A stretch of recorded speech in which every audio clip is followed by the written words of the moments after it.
I had been for months preparing to die. I'm at home in bed alone, and my soul leaves my body. And via mental telepathy, I hear this message come through. Are you ready to leave the earth plane? The cumulative impact that my passing would have on my son was downloaded into my being or my soul, where I could feel what my son would feel. There was something in that moment, the grief that I felt, the cumulative effect that would have emotionally on my son, and I could not leave. And so in that moment, I made the decision, no, not ready to go. If we send you back, you will live more intentionally. I come back like the speed of light. My unfoldment as a medium was elevated immensely. It changed my path considerably. So we are live. Yeah. Dear listeners from around the world, welcome to another Oliver Schirach Show. Me, your host, and I try to introduce you. I'm having interviews with all kind of people, mostly on the supernatural, spiritual, mystical, have near-death experiences, out-of-body, hero's journey from depression to expression, and all kind of stories about self-improvement, being more authentic and finding back to oneself. And so if you're interested in those stories, this is the place to be. And today I had this inner desire of talking to someone with a near-death experience, and my guest today, Amy, oh my God, your name Marohn, I think you will correct me if I said that wrong. Marohn, perfect. Marohn, perfect, okay. Because I looked at it, I'm like, oh my God, can I remember that name? You're in Seattle, and you told me, you reached out to me because you work with businesses on this. I don't remember exactly how you introduced yourself, and I wrote back, I'm looking for people more in the spiritual, supernatural. And then you shared me that you also had a near-death experience. I'm like, that's crazy. It's not even 2 weeks after I told myself that I would love to talk to someone with a near-death experience again. And there we are. The universe brought you to me. And some other people. Today I got another inquiry if I can have someone on my show, and I said I want to talk more about spiritual bypass and to truly go for improvement. And the headline basically was spiritual bypassing. So something is there, something I cannot explain, something supernatural exists. So yes, welcome, Amy, from Seattle to Denmark. Thank you. Thank you, Oliver, so much for having me. Yeah, thank you for reaching out. And we said we do 2 episodes. Let's see how it is today, because I was told from my provider they work on the internet connections. Today we want to talk more on the near-death experience. And the next time, I don't remember on all the other things you do. You do many things. So I have a little text here to introduce you. So I have Amy Marohn, as we said, and you're the voice behind Sensorium, Hypnosis, and Mediumship. If I got that right. You're a spiritual, you're a medium and a spiritual hypnotherapist, a channel, and a metaphysical healer who is working to explore consciousness, healing, and the unseen layers of reality. I kind of got something like that. And you're bridging science with spirituality. And as I said, today's talk is more about the near-death experience you had. I listened a little bit to your near-death experience, but let's go deeper. I try not to copy other podcasters. I just try to go and follow my intuitions. So before we start, for who is this interview, this conversation we have? Who are your clients? Who are you talking to? Sure. Well, I'm a spiritual hypnotherapist, and I really work with who I consider other light workers in the world, high frequency beings who work across multiple industries who are wanting to release unproductive patterns. And I say recalibrate to the most authentic version of themselves. And many of these people who reach out to me, Oliver, are people who are experiencing some form of spiritual awakening. And maybe they're moving through a major life transition. Maybe they're experiencing grief and loss of a loved one, a change in work status, empty nest syndrome, their kids, moving away and off to college. Whatever it is, their soul is tugging at them to do some deeper healing work. But also, many of the people who step into my space have a yearning to test the upper limits of what they can do from a spiritual perspective. So it may be that they work in more of a mainstream corporate role, and they're asking themselves, like, what's next? Can I take more of the things I'm passionate about and infuse them into the role or the company or the work that I do? Other people are looking sometimes to leave mainstream settings and start a company of their own. And so through much of this deeper healing work, many of my clients are able to open up, as we say in the hypnotherapy world, new neural pathways, and enter into a period of self-discovery where they might want to start a business, all kinds of businesses from scratch, from the ground up. And so we do, multiple sessions on the deep personal healing work. Many of my clients stay on for, I just call it more of the spiritual coaching. So we can begin to answer those questions, those deep metaphysical questions. Who are you as a soul? And what is your purpose here on the earth plane? And begin to help them piece together a formula for life that resonates best with their soul. So I hope that's helpful in shedding a light on some of the work I'm here to do as a support to other light workers. Yeah, support to other light workers and business people, basically, to help them kind of like top down Yeah. also. Yeah, so we have like, if people listen to it, like, is this episode something for me? I guess generally this episode will be for anyone who's interested in and open-minded for interesting stories and life-changing stories, and also light workers or people which feel the calling, they don't know what's happening in their life, and they're curious about what is the supernatural, the spiritual. Super cool. So I had a few interviews of people that work with corporate people in higher positions as well. So now I don't really know you that well, and the guests, the listeners don't know you. How would you describe yourself with 3 words, and why would you choose those 3 adjectives, verbs, nouns for yourself? That's very interesting. Would say me as a person, innovator, creator. Okay. Why would you choose this innovator, creator word?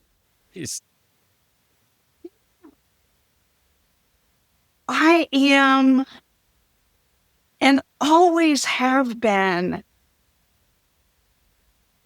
fascinated by challenging convention. Always challenging convention. Taking a system that's in place and reshaping it, shining it up, making it better, furthering the reach. creating services or products that speak to the needs of the communities we are called to serve. Always asking the question, how can we do better? How can we do better? Mm-hmm. Yeah, it And sounds a when I little bit like, also think of the words humble servant,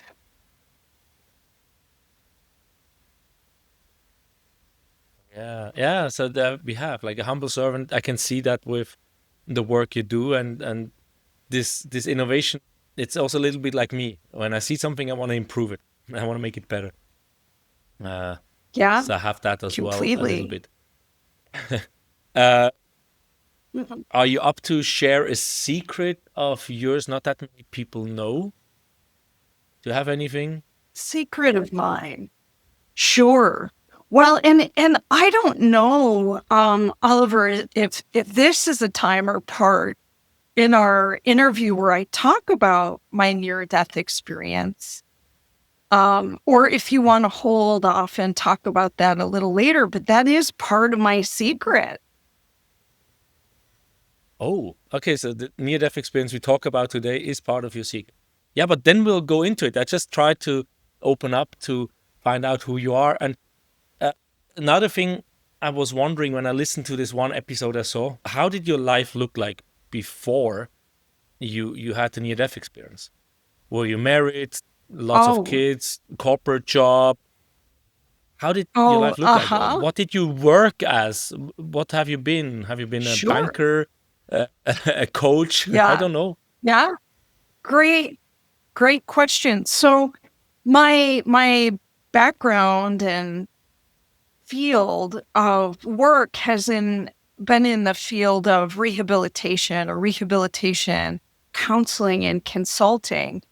What that means is I worked with people who have, at various times in my life, people who have physical disabilities, um, and also in the field of mental health, also working with people who have addictions. But I will also say, especially in the beginning of my career, I worked mostly with business startup companies who serve disadvantaged populations. So I was working on the back end of those companies, creating the infrastructure. Um, in other words, helping them develop programming, helping them find the best people in their respective fields to come and work for these companies. So, I wore a lot of hats, one in management, um, one in marketing, one in recruiting, even on the finance end of things in terms of tapping into resources in the community or creating additional funding streams for nonprofits or startup companies. And even spent 7 years of my life working in healthcare public policy. Actually, it was longer than that, probably closer to 9 years, working in some aspect of public policy that had to do with, again, serving disadvantaged populations. So right before I became sick and had my near-death experience, I was working in a pain management program here in Washington, helping open the first pain management program in my county within Washington State. So, and again, I was, a little bit behind the scenes, working on an interdisciplinary team of mostly people in the medical field setting up this program. And so very much I wore, I, I worked in a mainstream corporate position. At the time was married. I have a child who's now in college, who's a young adult now, divorced. And I've been running this hypnotherapy practice now. This February marks my 10th year working in the field that I'm working in. So I've been around a long time in the helping healing field, just in different aspects of it. Yeah, that's exactly what I was having the feeling. You were this humanitarian spirit going out and helping others which need help already before the near-death experience. So what happened actually? What was leading you up to this near-death experience? You said before you were sick. So what happened in your life? What is the sickness you had? Right. Well, it was about 15 years ago now. I was struck by, at the time I just called it this mystery illness. And I had horrendous chronic fatigue, chronic pain so deep in my muscles and my joints, even like in my bones. And also flu-like symptoms that never seemed to go away. And I started, like many people do at the beginning of their journey with these strange, mysterious illnesses, making my rounds with all kinds of doctors and specialists here in the Seattle area to try to get a handle on, what the cause of this is. This a virus that's going to pass through me and move on? What is this? And so I wasn't getting better. In about 2 years, maybe closer to 3 into this, with no answers,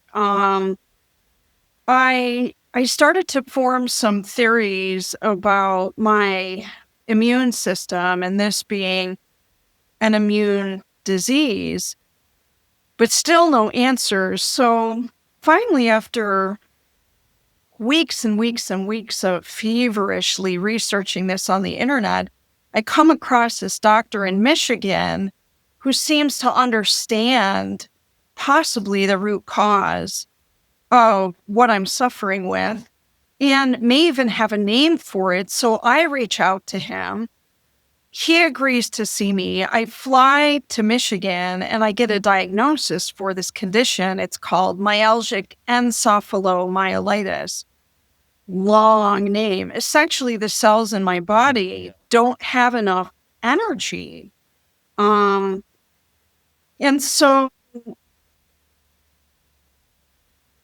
the cells are misshapen and they just can't do the work they're supposed to do to generate and produce energy. Long story short, 10 months of, back and forth to Michigan to confirm this diagnosis and to try this protocol that he has. My body doesn't respond to it. And so I get sicker and sicker. And I reach out to the doctor and I say, thank you so much for putting a name on this, but your protocol isn't working for me. And threw my hands up in the air and said, God, either take me or heal me, but don't leave me this way. And by the way, through all of this, I decided I have to leave my mainstream employment, which was devastating because I had no idea what the replacement income was going to be. And through all of this, I have the near-death experience. Massive infections in my body, more visits to the ER and walk-in clinics than I can account for, with weird anomalies, heart issues, infections that are antibiotic resistant, lung infections, fevers, high fevers, days and days and days in bed. So I have this near-death experience. My soul leaves my body, and clairaudiently, right, I'm hearing via mental telepathy, this message comes through on the other side. And the message is, Amy, are you ready? So how did this near-death experience happen? So have you been home, hospital, I'm at home. or Yeah. So I'm at home, Oliver. Yeah. No, I mean, no energy. I'm sick. I have multiple infections. I'm running fevers. No answers, no medication. I'm just not doing well. And I'm at home in bed alone. And my soul leaves my body. And via mental telepathy, I hear this message come through. Are you ready to leave the earth plane? And my body was exhausted. Physically, I was ready. But in that moment, Oliver, the cumulative impact that my passing would have on my son was downloaded into my being or my soul, where I could feel what my son would feel. And my mother, my elderly mother, who moved out here from New York to live with me. And I decided in that moment, I'm not done, right? There was something in that moment, the grief that I felt, right? The cumulative effect that would have emotionally on my son, and I could not leave. And so in that moment, I made the decision, no, I'm not ready to go. And then I say the voice, but most people with near-death experiences or connections to the etheric realm understand that it's thoughts that are transferred to us via mental telepathy. So we're hearing, we're sensing ideas that are coming through. And in that moment, I then come to understand through this message from the etheric realm, if we send you back, you will live more intentionally. Now, I have no idea what that means until years later. There were some immediate things that happened afterwards, but that was my experience. I come back like the speed of light. I can't even describe the velocity or speed to which my soul left my body and then returned. And, again, I'm not in the hospital, so I'm not flatlining on, connected to a machine. And I don't have a medical staff around me. But I had also reached a point of acceptance and not wanting to take yet again another trip to the ER to have medical doctors try to wrap their head around, a failing immune system. And so I had been for months preparing to die. I mean, preparing my will, getting my finances in order, just because I couldn't imagine how I could continue to live with, all of these layers of medical storms moving through my body. And so in that moment, Oliver, it changed my path considerably. We can talk about that, but I'll pause for a moment just to see, if there's any questions about that experience. Yeah, there are. It's always difficult for me to know where can I ask questions, and thank you for the space. Yeah. So just for me to understand, so you became sick with this special, I cannot pronounce that sickness. It was super difficult. And basically not generating enough energy, most likely losing a lot of weight. having all this pain, so you Mhm. couldn't Yes. work, your home. You said your mom Yes. was moving to Seattle, and you talked about a divorce. So you got divorced while you were sick, I Uh-huh. imagine, staying home with your son and your Well, mom. separated, right? Separated at that time. So living Yeah. separate from my partner with divorce on the horizon. Uh-huh. And a young son at that point who's left in my,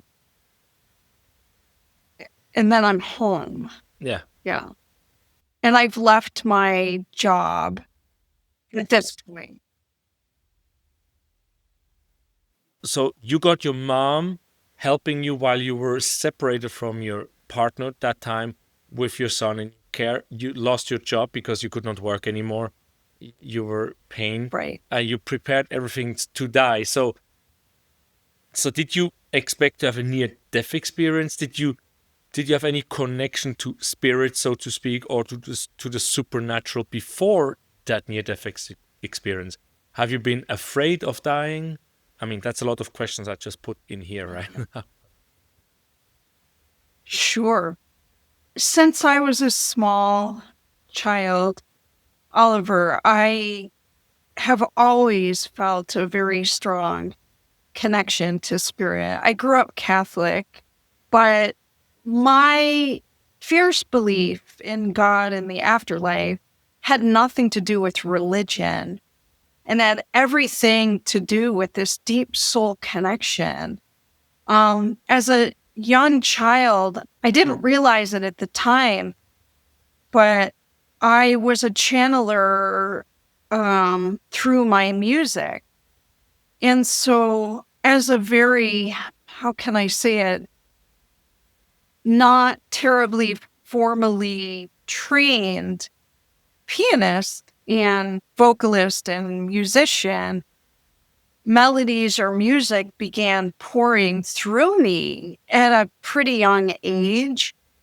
And I didn't recognize how spiritually infused those experiences were. I just knew that I was having some sort of sacred exchange with the etheric realm through my music. And I always felt like I could talk to God directly. And I also felt a certain bit of aversion toward mainstream thinking.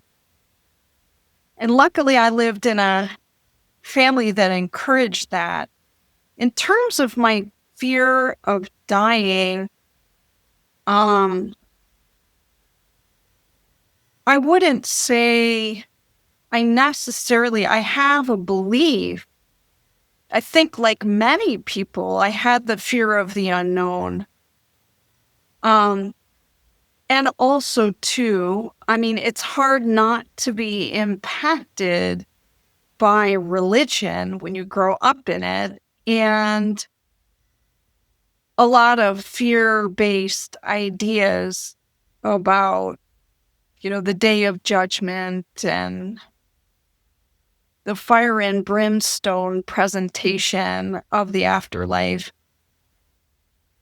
I suppose maybe some of that crept into my subconscious mind, but I never for one moment ever in my life believed that we actually die per se. I've always felt like our soul transcends the earth plane and goes to a much more peaceful place. And much of what I understood or read about the afterlife has slowly revealed itself over time through my own experiences. Not just near death, but some of my experiences as a medium, both evidential and physical. And in some of the experiences I've witnessed through working with my clients. Okay, yeah. I can see. So, yeah, where did you have that from? I mean, you say you were playing music and the tunes just came through you, the music came through you. You have not really been Yeah. afraid of dying because you knew that there's kind of like some transition there.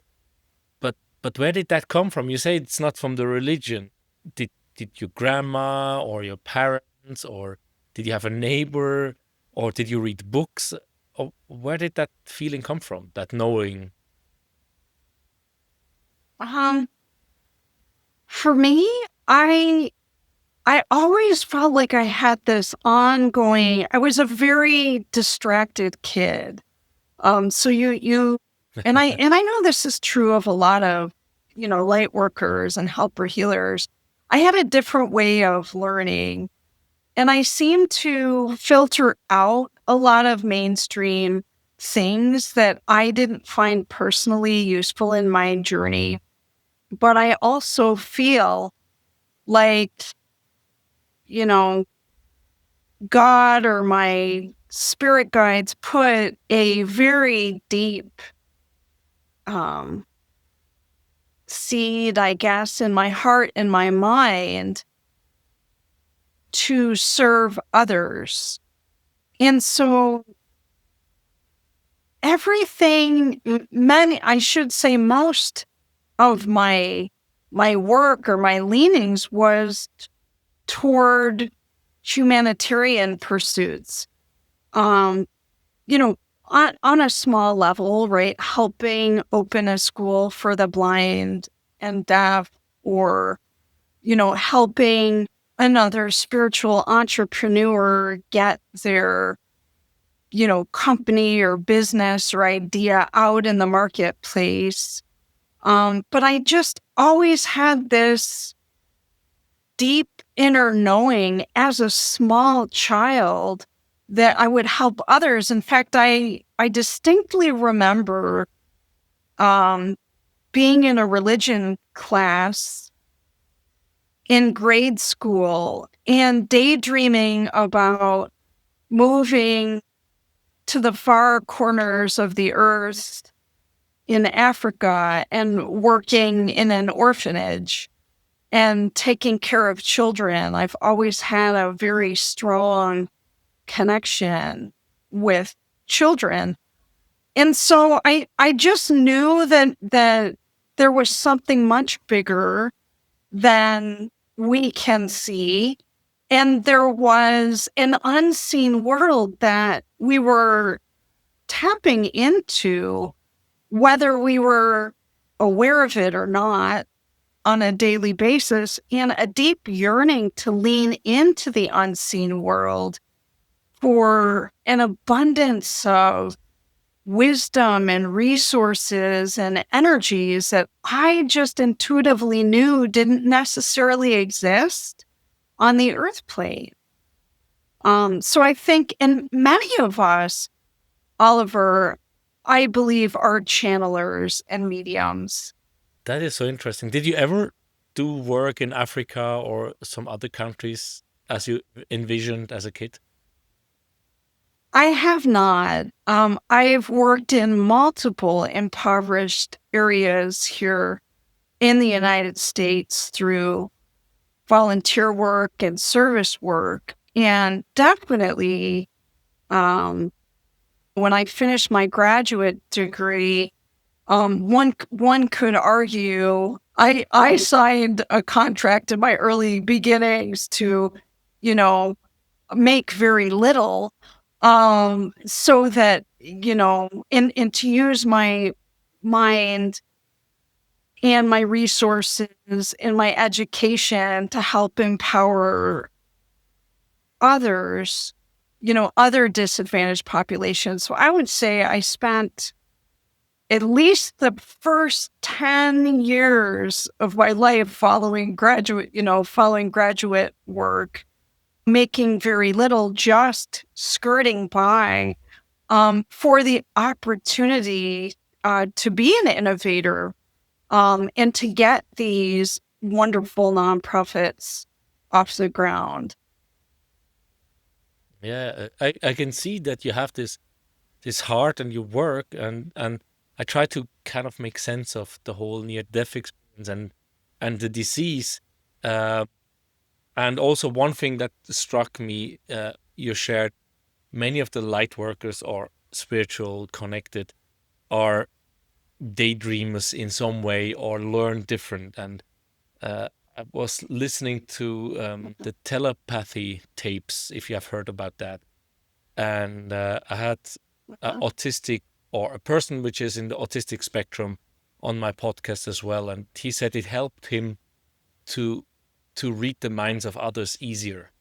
Uh, he's a professional mind reader or something in that direction, magician, and I can see that when I'm told I'm having ADHD and blah blah blah, and you're not focused enough. I'm like, yeah, but how can you work so hard? There's no. I cannot understand how someone can just work 8 hours, like fully focused like that, all day, every day, the same thing. But it kind of makes sense in my experience. When I know someone has ADHD and I can somehow feel it, a lot of the times they somehow are connected with something spiritual, or they believe in something spiritual, or they're more open-minded. What do you think? I absolutely agree. I think there are many different learning styles.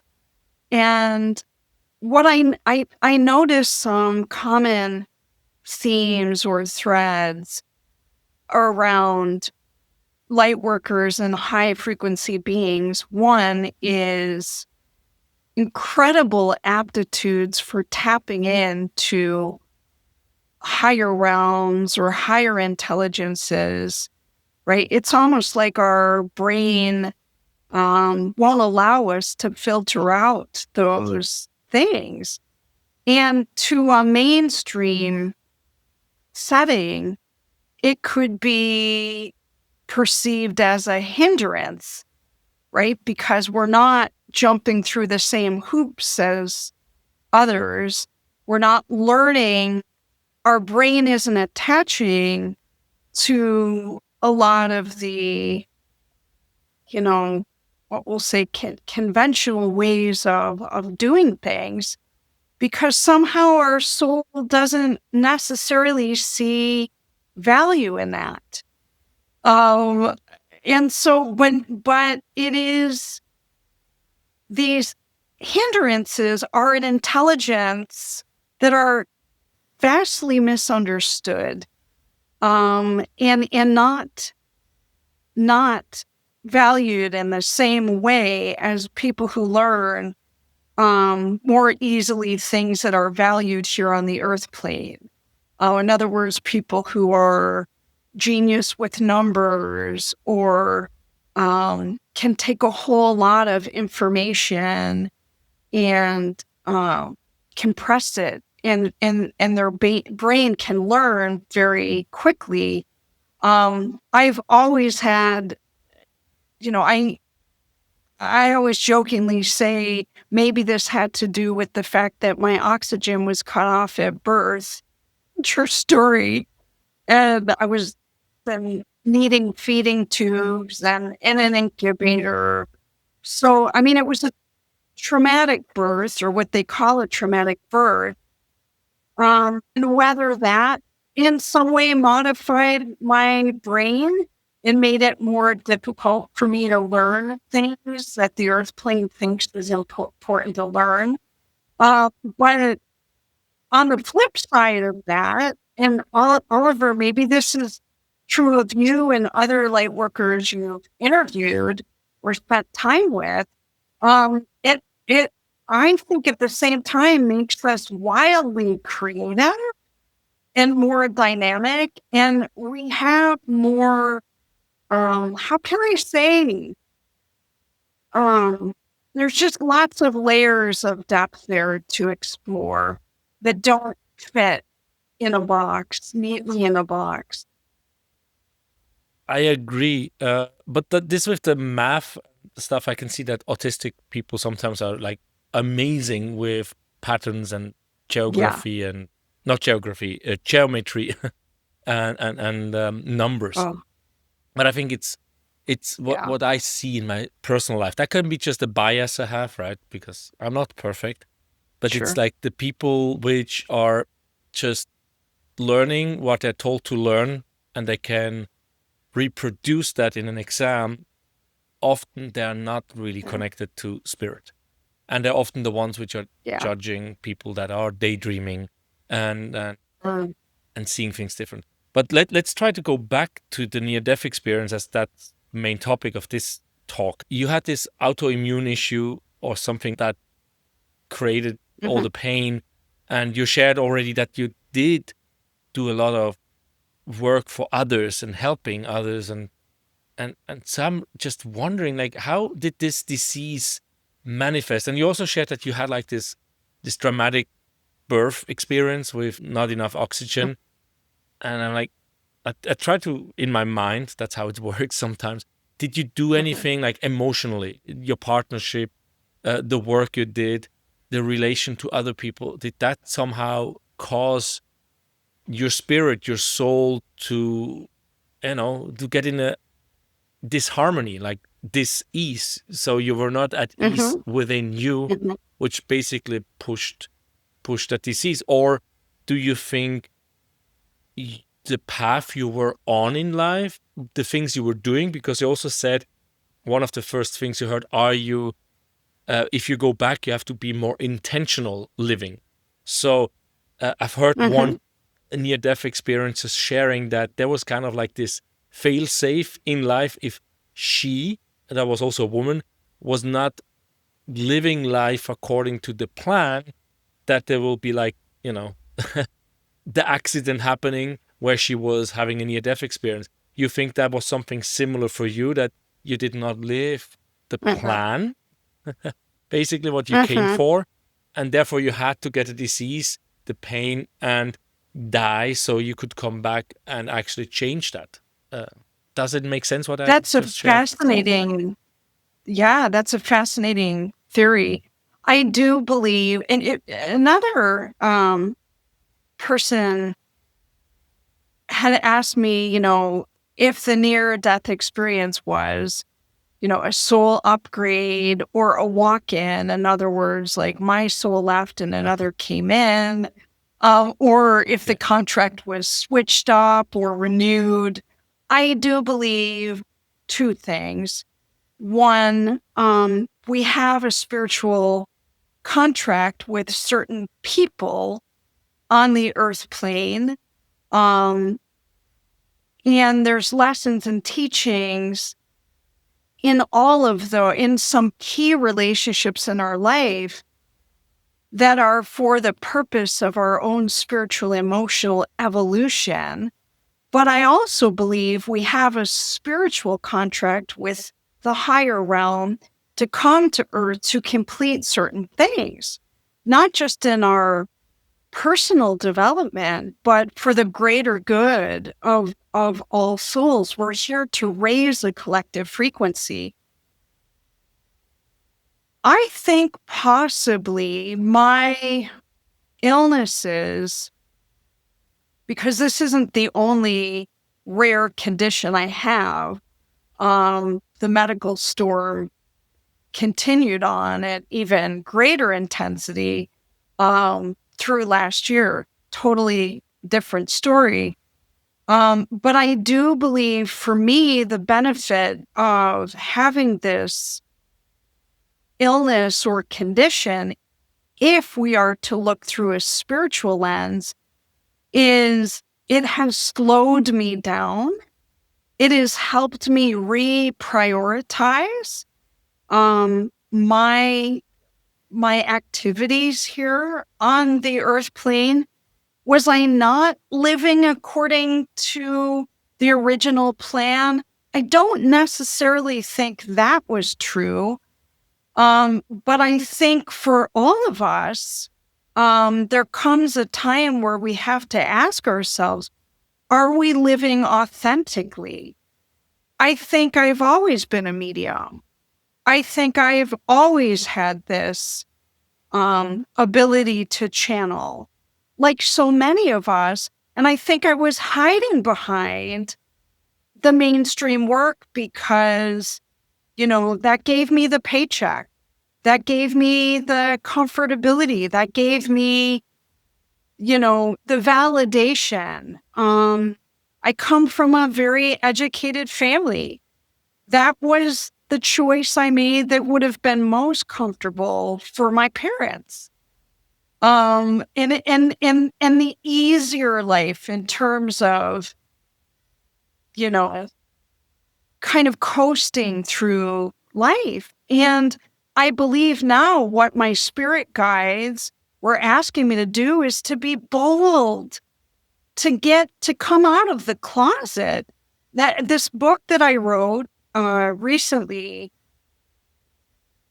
represents completely coming out of the closet as a medium, a metaphysical healer, and a channeler. I've done it quietly, in the confines of my own space. But even just last year, I changed the name of my business from Sensorium Hypnosis to Sensorium Hypnosis and Mediumship. I'm putting it out there because as a medium who believes the purpose of mediumship is for healing, how can I help people find me if I'm going to hide behind, the illusion that I'm doing very mainstream work? So I'm hoping that answers your question a little bit. I'm learning a lot here, and I always that's as you share. So I just reflect on that. As you share, you say you were hiding behind the corporate work, even though it was humanitarian. There my Swiss German comes through with these complicated English words. Okay. The humanitarian work was there, which was part of you because you always knew there's more and you wanted to help, but still you were hiding behind the facade of corporate world. So you don't have to label yourself as a medium, as an intuitive, as a spiritual light worker, but you did that in the hiding. You said 15 years ago was your near-death experience. Is there anyone who knew that you were dead at that moment, or is it just you that knew you were sucked out and put back in the body? And do you know any time frame? It was only me. Only you. You don't have no idea if it was like 5 minutes gone or 10 seconds. I have no idea. What I can tell you is, prior to that, I was in the cardiac unit. My heart, I was going into these patterns of tachycardia and bradycardia, and the doctors didn't understand what was causing this. And by the way, I had this pattern. We now know it's dysautonomia, where my entire autonomic nervous system goes haywire. What event of all of these medical storms moving through me created the near-death experience? I do not know. I remember my philosophy teacher in college saying there's only one cause of death.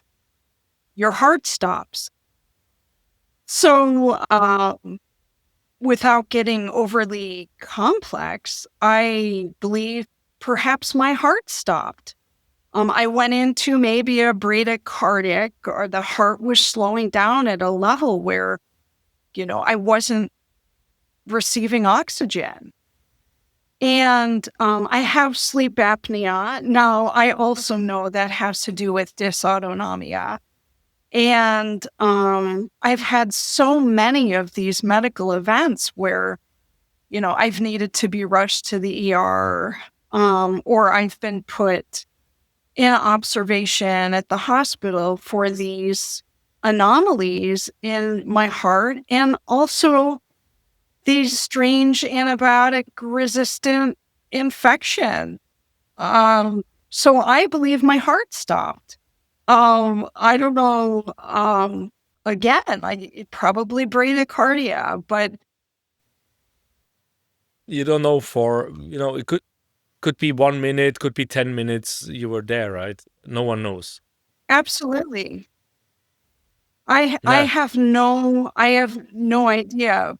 But what I can tell you from that experience is the chain of events that happened after that near-death experience were like no other experience I have ever had before. And I understand now from my reading and talking to even other podcast hosts, I was experiencing an uptick in my clairaudient abilities. So I started hearing knocking pretty much every night for years between the hours of 2, usually 2 in the morning and 4 in the morning. And followed by, again, via clairaudience and mental telepathy,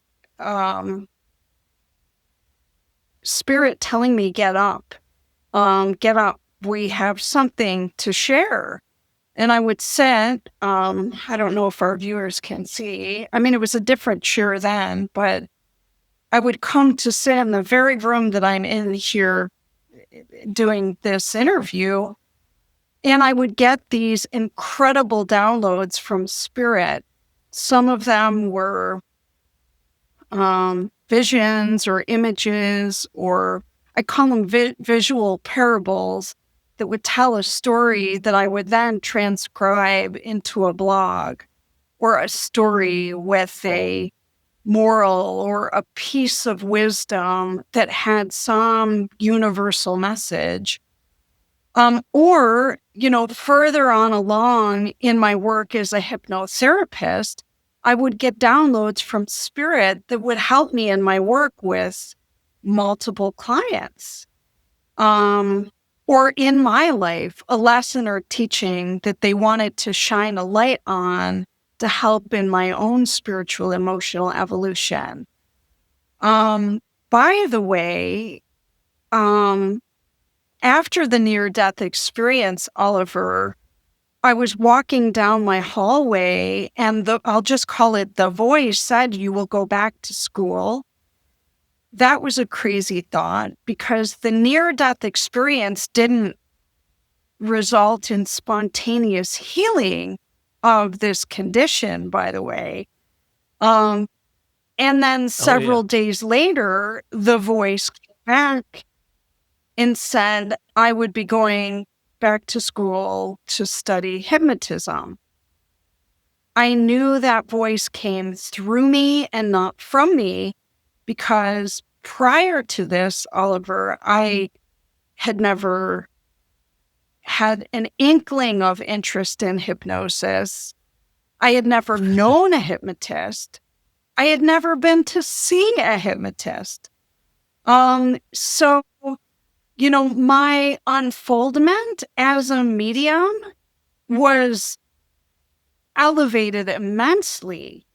And it continues to unfold, over not only this last decade, but even, as we speak, in the last 3 months since I, pieced together this book and put it on the market. So.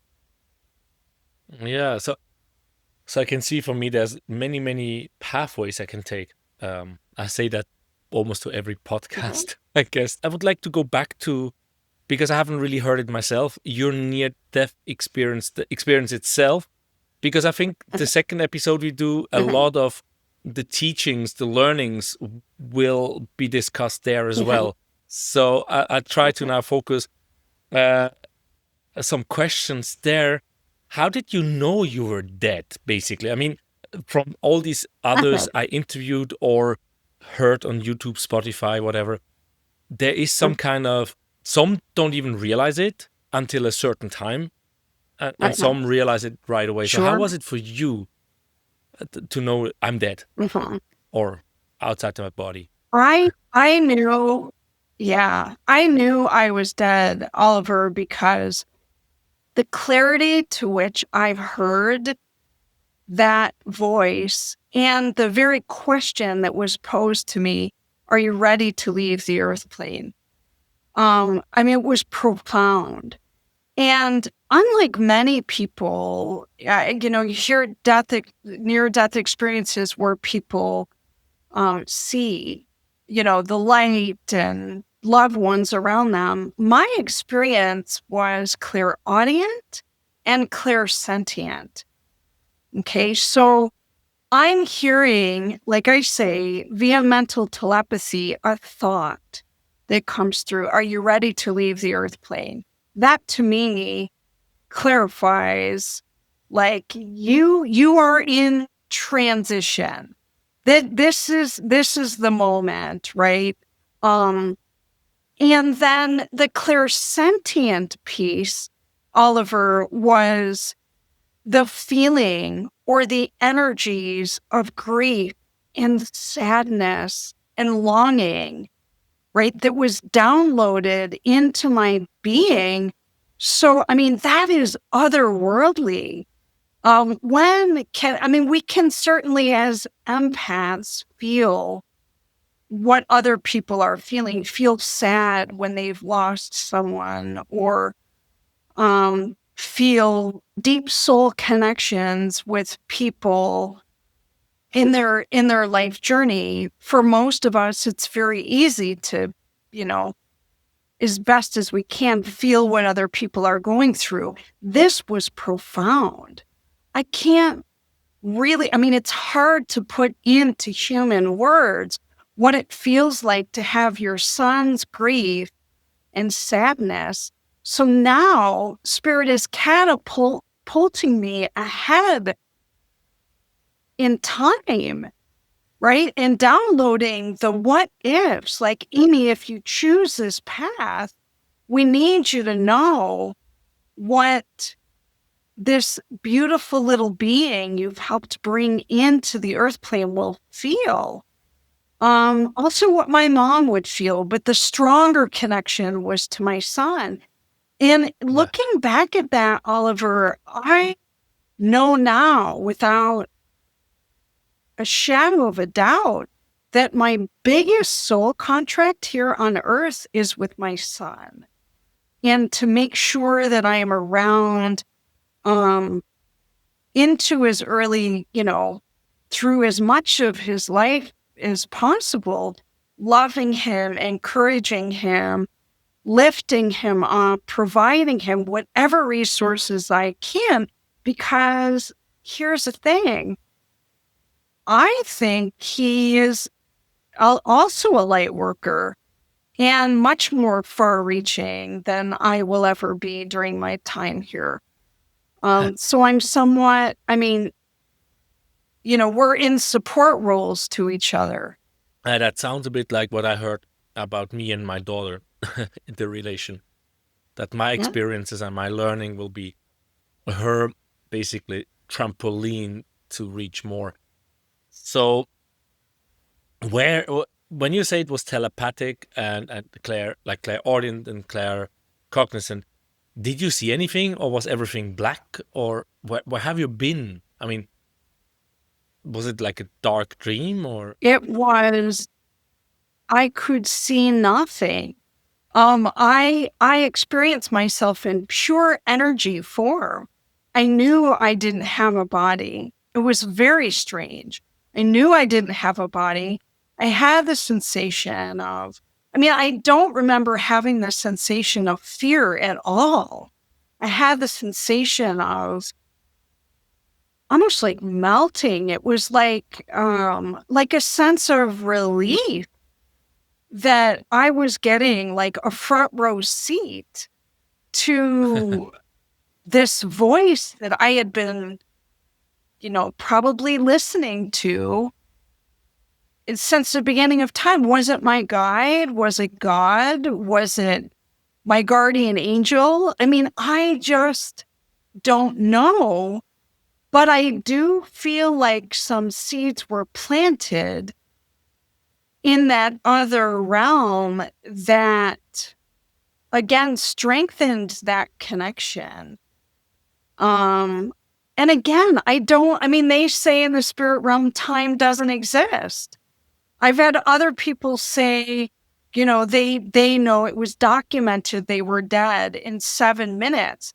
And they claim to have seen a lot of, what we refer to as heaven, going into different rooms, talking to different people, seeing their life path on a screen, and seeing relatives. And, perhaps I didn't get as far. Perhaps if I had said, let me think about it, maybe I would have gotten more of a tour or more of the visual cues of what's happening. But it was a very intentional intervention, and it helped me understand my purpose. My purpose began to unfold in a more spiritual way. Yeah, I'm just trying also to think from the different experiences I heard, talked to. So it sounds very short and precise. Now, other people talk about they see the future, what will happen if they go back and what they will do. And some say they saw it, but then when they came back to the body, they kind of forgot most of it. And then through different activations, or different activations sounds a bit harsh for some people, but basically when you have mastered one goal, or you got to a certain point, like going through school, then something opened up and they remembered again, because now they helped someone. And if they would have known where they go to, they would probably not have done the work the right way. And then more and more of the memory comes back. And when they look back 10, 15 years into after the near death, they're like, oh, I was shown all these different things that if I come back, I'll do these things. If I don't come back, these things will happen. You said in this 15 years since the near-death experience, it's unfolding. Is there more things that you remember from there, or is it just, you're on the right track? Well, there's so much, Oliver, that's happened, especially over these last, 14-ish years, from medium unfoldment, from, when I was able to finish my certification as a hypnotherapist 10 years ago, I started realizing, as I've worked on hundreds of clients now, that some energies were moving through me that were helping my clients open up their spiritual pathways. And I say, ignite the healer within and connect to the etheric realm in some very unique ways. I started recognizing how fluidly I could integrate messages from spirit into my work as a hypnotherapist. And then it was interesting. It was like the gifts would come through, and that would prompt me to want to take more classes, want to further my education, want to meet other Lightworkers who could provide more of a framework for understanding what I was experiencing. So I've continued on in my training, but also too, now to date, I have these light energies that I'm somehow able to generate. I think probably this happened at the time of the near-death experience. And it continues. So it how can I say, mediums call this a calling card. I know when spirit is near, it's very near right now, because it feels like somebody's opening a freezer over my head. And when spirit is very strong, as it is now in this moment, spirit surrounds my entire body. So it feels like I'm standing on an iceberg. My fingers, my body is very, very cool. And now people come to see me for these healing sessions, mostly I work with these people in the back of my home because these orbs or light beams fly all around me and my space. And the energy of the other light worker can also intensify these energies in my space. And so there's been lots of very incredible energies that I'm able to channel through the practice of sitting in the power and the daily practice of connecting now with what I call my spirit team. Now, some of my clients can experience, what is a physical medium? It's being able to produce physical evidence of the spirit realm. But even more importantly than that, these energies are here to help me help my clients be able to heal from within and be able to catapult forward in their own work as light workers. Okay. So you feel it, or you also see it, or is it a combination? Both. Okay. Almost every day, pretty much every day. Let me try to go back. I see you. I have the feeling you share a lot of the second episode already. Perhaps I'm Oh, wrong. sure. That's okay. There's much to tell. I'm like, wow, where do I go? There's like a sea of possibilities. When we go back to the near-death experience, when you're back in the body, how did it feel? Was it like squeezing into the body? Was it relief? You said you didn't have an immediate healing like so many other near-death experiences. So how was the reintegration back to, from the near-death back to the body?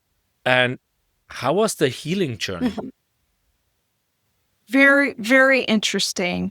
I can describe, leaving the physical body and then coming back into the physical body as like the speed and velocity. It was like a science fiction movie. The speed to which it left the body and the speed to which it came back.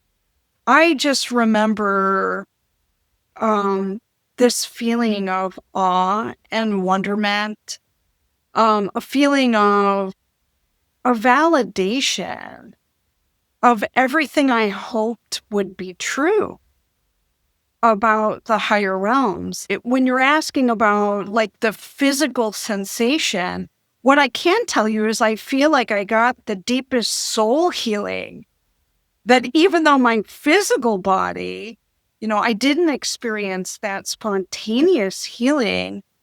I wasn't supposed to experience that spontaneous healing.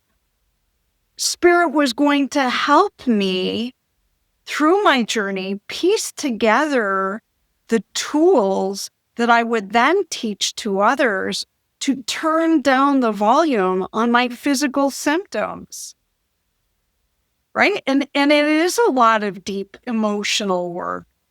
Am I healthier physically today than I was back then? I have a whole new set of physical issues that the doctors are just shined. I was just recently diagnosed last year with another rare condition.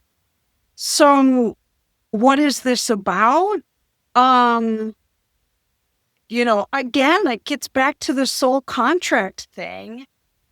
And even though I don't necessarily understand why my physical body is struggling so much, I also intuitively know that I must have signed up for this. So how not to allow my physical body to get in the way of my soul's mission. And again, I know it's hard not to go a little bit deeper on that question. So what did I feel physically? I mean, emotionally, coming back to my physical body was a sense of, it was mixed feelings. One is like, wow, I am being guided. There is a plan. I don't know what that plan is, but I trust it. Evidenced by the fact that when I heard the voice, and even today when I hear the voice, I don't question it. Right? We had a very intimate connection on the other side. Physically, what does it feel like?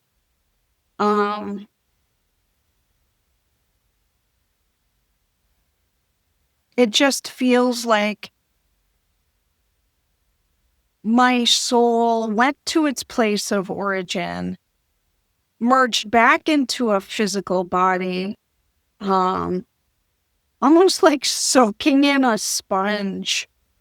It's like my soul was the sponge in the etheric realm, soaking up all the light, all the wisdom, all the experiences and knowledge, as much as I could glean from that brief encounter, being soaked back into the physical body. And it's been a journey of integrating that wisdom and knowledge into my human existence.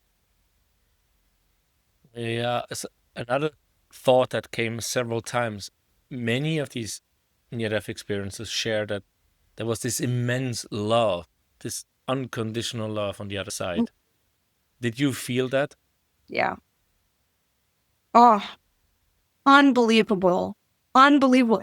Even self-compassion for myself, compassion even for the people in my life that had created so much struggle for me.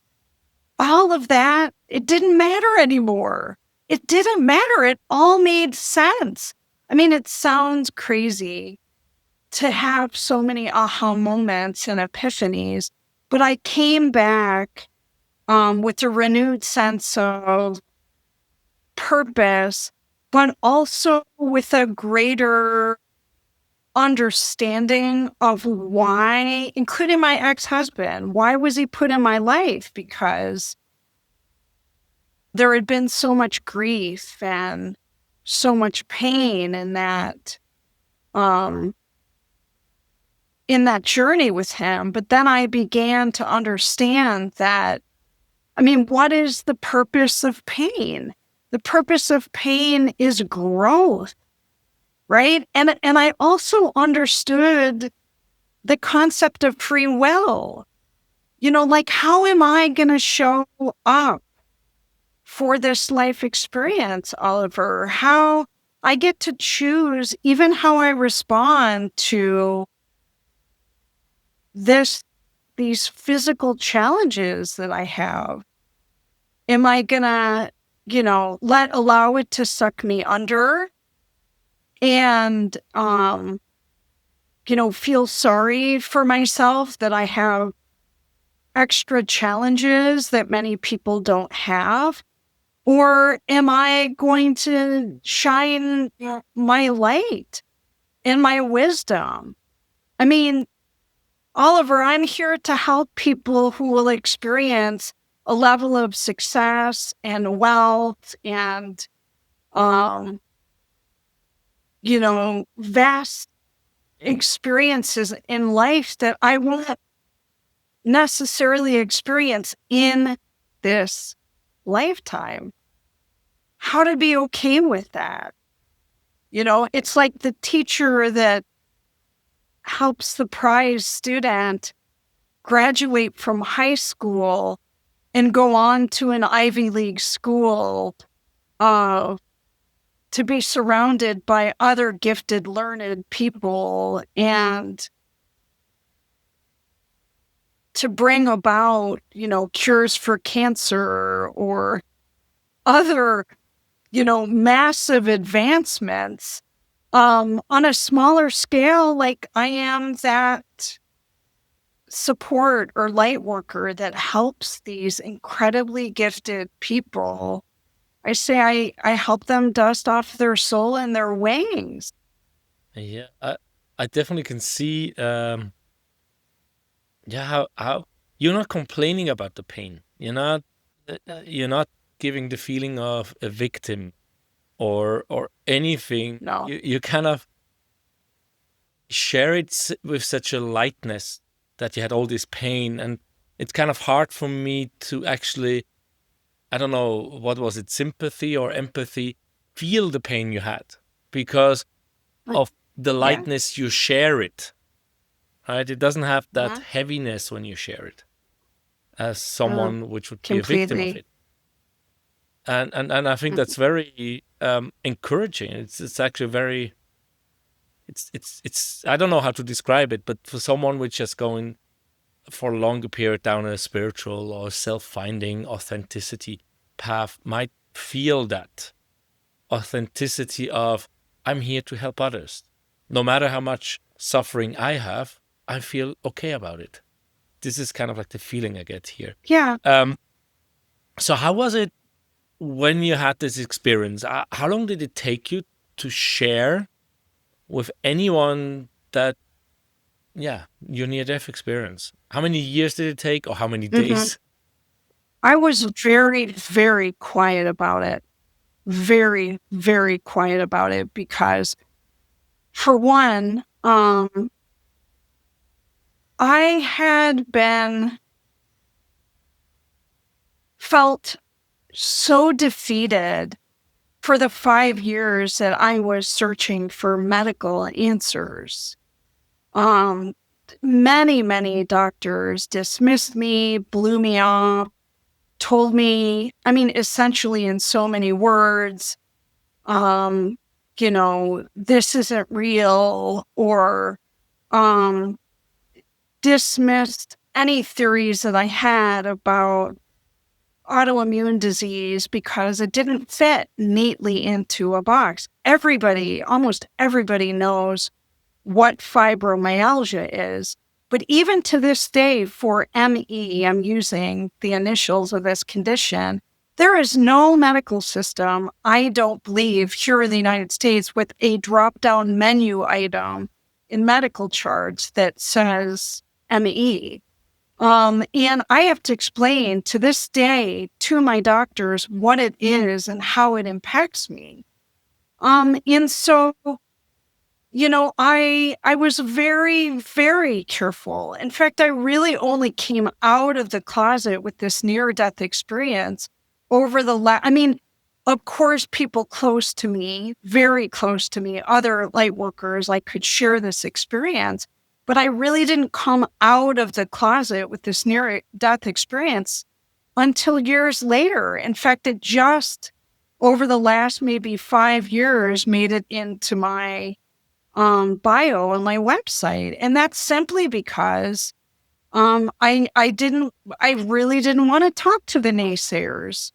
And and I was on the cusp of trying to get comfortable with being a medium and trying to be comfortable with the fact that this powerful energy was moving through me. And people would walk in here crouched over and sick and in horrible pain. And I'd spend an hour moving energy through them, and they'd pop out of my chair like a 15-year-old kid. Um, Look, I'm saying I give all the credit, and I want to be very clear with this, all the credit to Spirit. I am a conduit. I am a channel. This energy isn't coming from me. It's coming through me.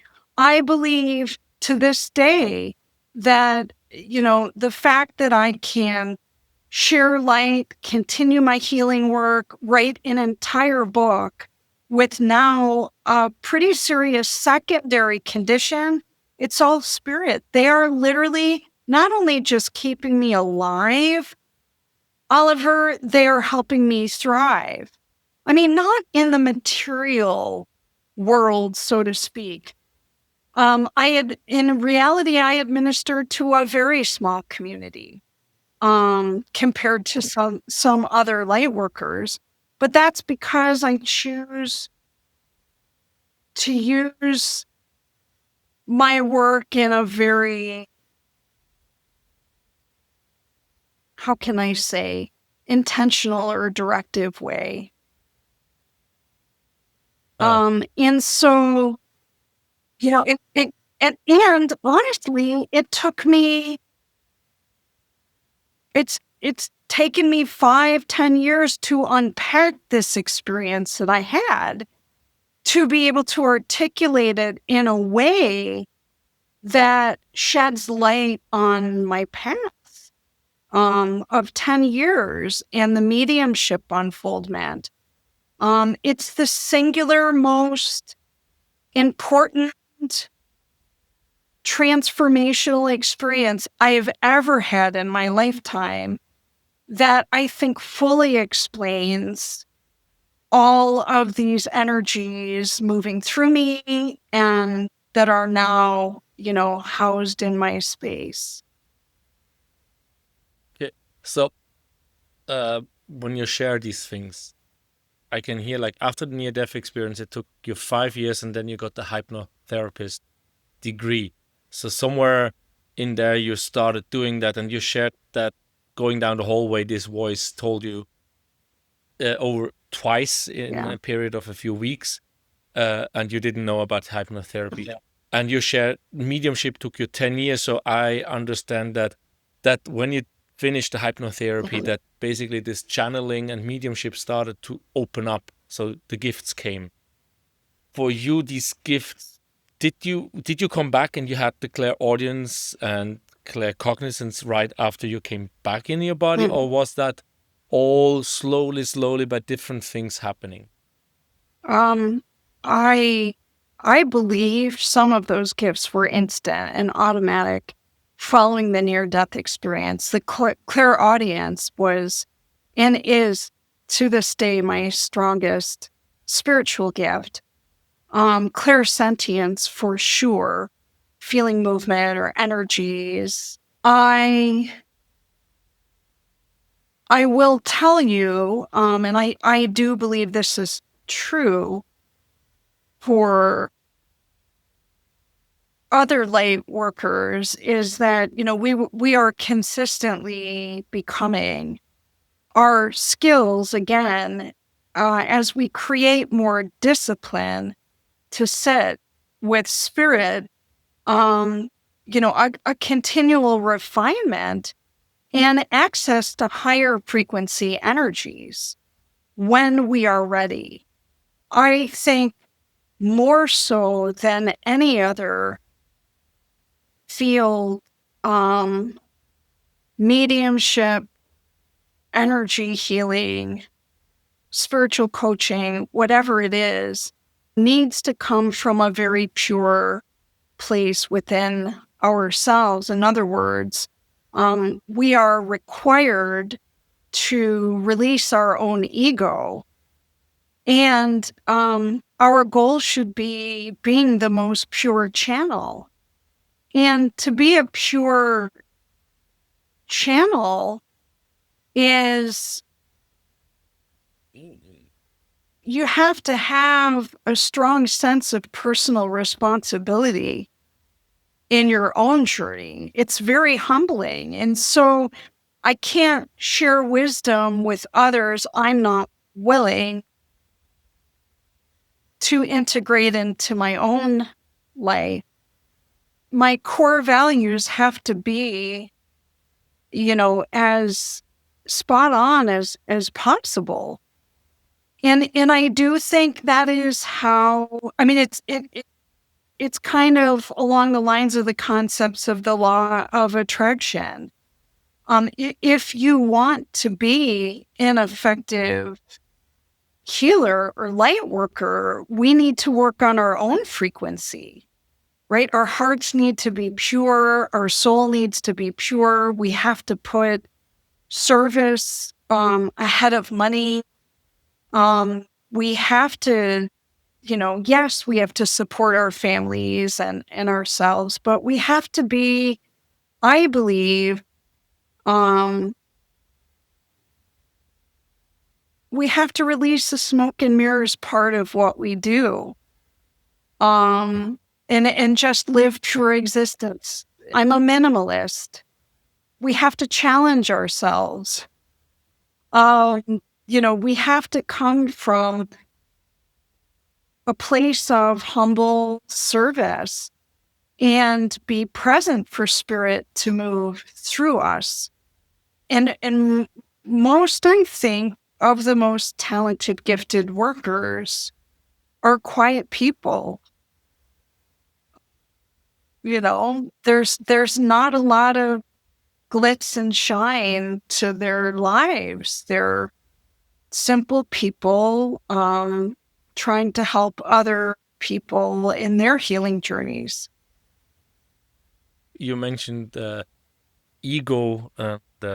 So I had here on the preparation written down ego versus spirit or higher self.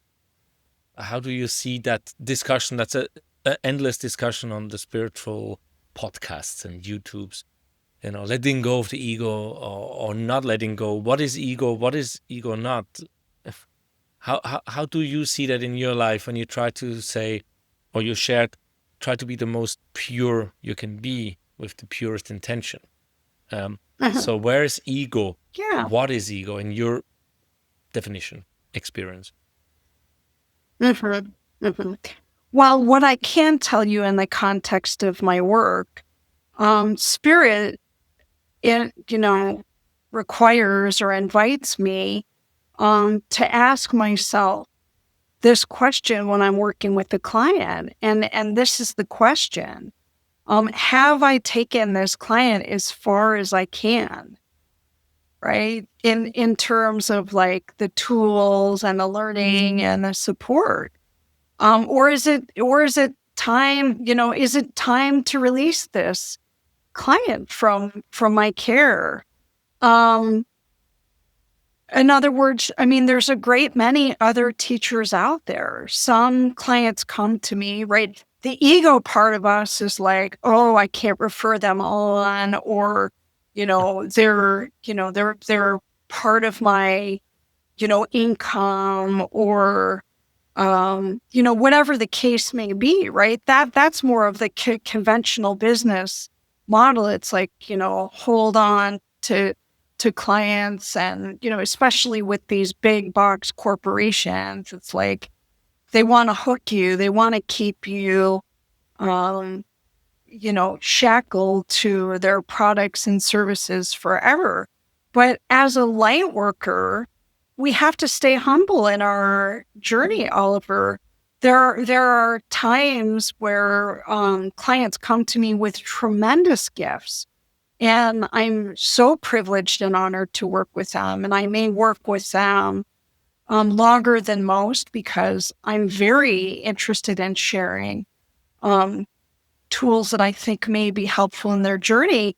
But there's a point at which spirit, asked me to ask myself, or to loop them in on my process, to ask them, like, what's the best formula for all souls involved? Because it's not just about me. It's about, it's one of my mentors years ago when I worked in the field of rehabilitation, more in a case management role, said, Amy, as a case manager, your job is to make sure that if you get wiped out, it sounds grim, but if you get wiped out, have you connected your clients to every resource so that they can access what they need without you? And I thought, wow, even though this was quite honestly one of the most annoying mentors I've ever had, she was so overbearing, that was incredibly wise. And how many light workers, for fear, are afraid to share their clients with other amazing light workers? I say to other light workers, get over yourself. There's so many incredibly gifted people that your clients could benefit from knowing or working with.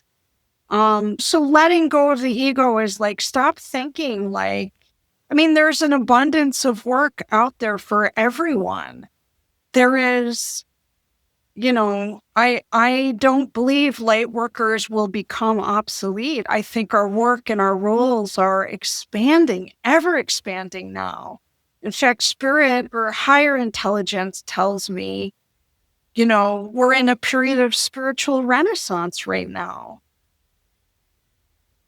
Yeah, kind of. Yeah, with AI taking over the mundane work, we have more time to think of what is it to be human in some ways. Yeah. Yeah. This fear of giving people on to the next one. That's definitely some ego thing. From the near-death experience itself, do you think there's anything else I forgot to ask you? Or did we kind of wrap it up from what you learned, what you experienced? Or is there anything more?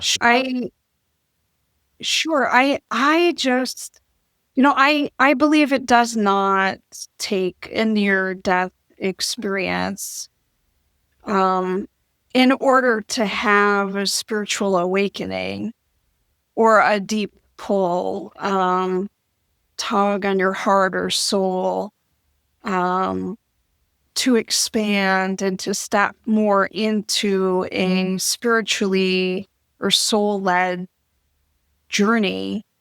Again, it could be, a divorce or, a child getting sick or the unexpected loss of a parent. It could be any of those, life-altering experiences that awaken the soul to a higher truth or higher reality.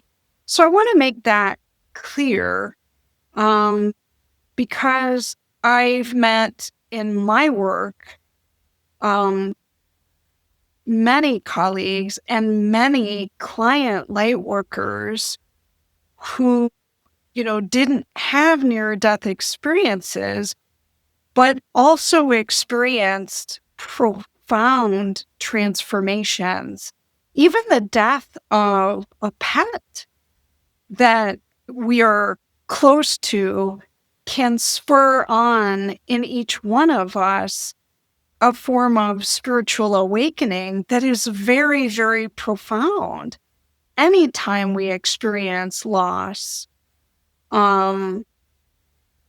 is, an avenue for an awakening. So I want to make that clear. And the other piece of it is that, being a light worker, coming out of the closet as, a medium or someone who can communicate with ETs or higher intelligences, what I can say to other or people who are transitioning out of mainstream or wanting to transition out of work in a highly revered profession like law or working as a psychotherapist or a medical doctor, it is, that's a scary transition.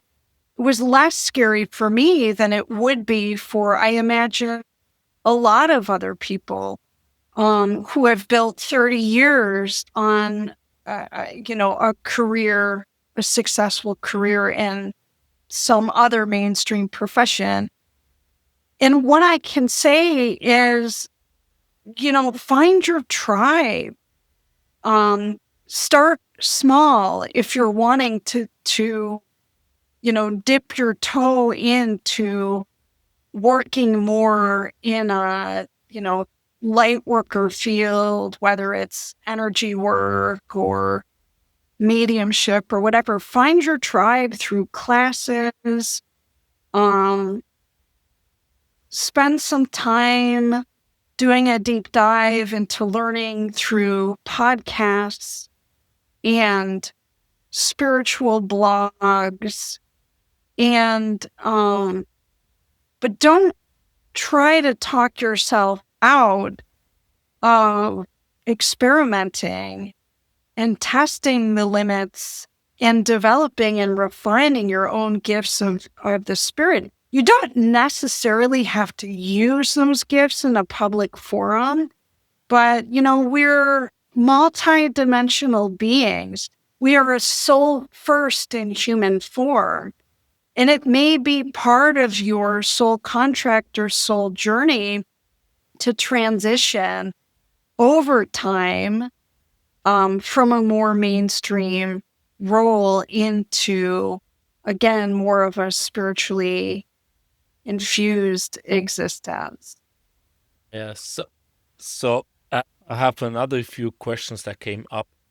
When you share, with these different gifts for people, and I can see you're very used to work with light workers, which have already gone down a certain path, certain awakening, however that looks like. It doesn't have to be a Kundalini awakening. It doesn't have to be a near-death experience, but it could be just as you said, a death or a loss of something, and they realize I'm not that. What am I then? Kind of. That could be an awakening call, right? So how can people that listen here say, how can I connect with my spirit? How can I become more authentic? Do you have any ideas for that or sharing? Absolutely.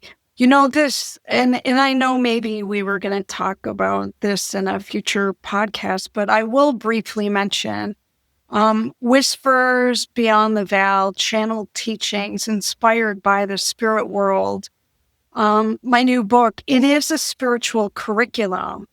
And the purpose of the book is to help people connect with a more authentic version of themselves and to understand who they are as a soul with mediumistic abilities and to understand the ways in which they have been channeling their entire lives. And so each chapter, the first one is about sitting in the power. And sitting in the power is a discipline much different than conventional meditation, a process by which we're slowing down the brain waves and opening up our channels to the unseen worlds in a very simplistic way. I mean, drill down in layman terms, nothing magical or mystical about this process, but it provides a language and a framework, Oliver, for others to understand that we all are, able to connect with spirit. Each chapter in the book has another lesson or teaching, helping people look through more of a spiritual lens to understand who they are in spirit form. Who am I as a soul? So it is a whole entire spiritual curriculum, very, very simple and easy to read. And each chapter comes with journal prompts for a deeper dive in our own spiritual exploration. This was my first automatic writing piece. So I merged with the energy of a medium who passed, who, by the way, I didn't know, on the earth plane, who passed away some years ago, about five years ago, if I'm not mistaken, maybe less, but I merged with her. And so I'm bringing through her wisdom because I believe in this other realm, she had more she wanted to share. And I'm humbled that she brought it through to me. But it is, this whole book has been created for the spiritually curious, to, ask the deeper questions and explore the upper limits of their own spiritual connections. Yeah. So, yeah, you see, I had underneath the question, that was the book. So you got that into this episode, but we probably go deeper in the next episode. We have already planned a date. And I can see the internet connection is a bit better now because it's after 6:00. So I can see you clearly, not in pixels anymore. But we still have the delay. So you already shared that this is a curriculum, your book. And then I was thinking, like, how do you have any practices, exercises you do yourself when you feel, as you shared in the beginning, being more off, not connected with the body, kind of like being creative, thinking, and you want to ground yourself? Anything we can share with the audience, so when they're not grounded, when they're flying off, when they're afraid of what's happening in the world at the time, right? How can we ground back into ourselves? I see. Sure. Well, for me, I teach this metaphysical tool. I just call it the candle meditation. And actually, after this podcast, Oliver, I'll send you the link. People can access it for free on YouTube. And it's a candle meditation. And what it does, and it does so much better, I think, than, it's not a hypnosis tool, it's a metaphysical tool. And I teach it to every client that comes into my space. And through this candle meditation, what happens is we are slowing down our brain waves, entering what's called the theta state. And in that state, some magical self-healing things begin to occur. What happens is that we are able to, in a matter of moments, deactivate the primitive mind. That's the part of our mind that's in fight or flight, right? That's always chattering, that's always thinking about the what ifs or what next. I know years ago, one author called it like the annoying roommate, which I thought was such a brilliant descriptor of what goes on in our mind. But it helps deactivate we call it the primitive mind, while activating the intuitive mind, right? Or the higher mind. That's the part of us that is infinitely wise, that is very grounded, that isn't easily thrown off or taken off course, the part of us that isn't easily triggered, right? So that we can begin, right, to recalibrate the energies of our body to a state of complete emotional quietude. So I love this tool. It's about an 18-minute guided meditation on YouTube, but the goal over time is to do this exercise on your own, minus my voice, just through this candle. And I explain why I use the candle and all the things. But so people can practice it a few times, but for whatever reason, metaphysicians have theorized that 12 minutes of slowing down the brain waves per day is the amount of time it takes to activate the law of attraction. It doesn't mean that instantaneously, right? If you're wanting to manifest something, that this exercise is boom, is necessarily going to create the fertile ground for it. But what happens is we begin to align our frequencies with the frequencies of the higher realm. And I talk a lot more. I do a deeper dive in my book that provides a greater context of what's happening through this process.